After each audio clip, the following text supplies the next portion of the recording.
টি-20-তে লম্বা সময় ধরেই জাতীয় দলের নিয়মিত মুখ শামীম হোসেন পাটোয়ারি। আগে কিছু ভালো পারফরমেন্স থাকলেও শামীমের বর্তমান ফর্ম কিছুটা পড়তির দিকে। সর্বশেষ ওয়েস্ট ইন্ডিজ সিরিজেও ব্যাট হাতে ছিলেন ব্যর্থ। এবার আয়ারল্যান্ড সিরিজে দলে রাখা হয়নি শামীম হোসেন পাটোয়ারিকে। সিরিজের প্রথম ম্যাচের আগের দিন বিষয়টি নিয়ে ক্ষোভ প্রকাশ করেছেন বাংলাদেশি টি-20 অধিনায়ক লিটন দাস। লিটনের মধ্যে কোনো নোটিশ ছাড়াই বাদ দেওয়া হয়েছে শামীমকে। দল নির্বাচন নিয়ে কিছু জানানো হয় না তাকে। বোর্ড থেকে বলা হয়েছে যে দল দেওয়া হবে সেই দল নিয়েই ভালো ফল আনতে হবে।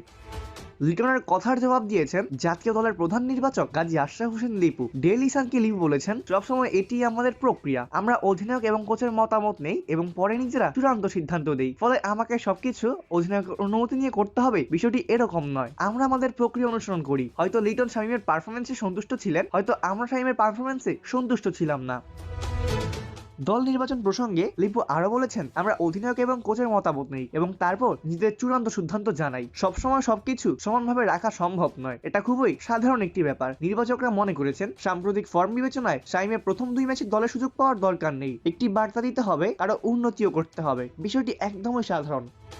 27শে নভেম্বর অর্থাৎ আগামীকাল মাঠে গড়াচ্ছে সিরিজের প্রথম টি-20 ম্যাচ। এই ম্যাচে আয়ারল্যান্ডের মুখোমুখি হবে বাংলাদেশ ক্রিকেট দল। অপূর্ব দাস, প্লেভাস নিউজ।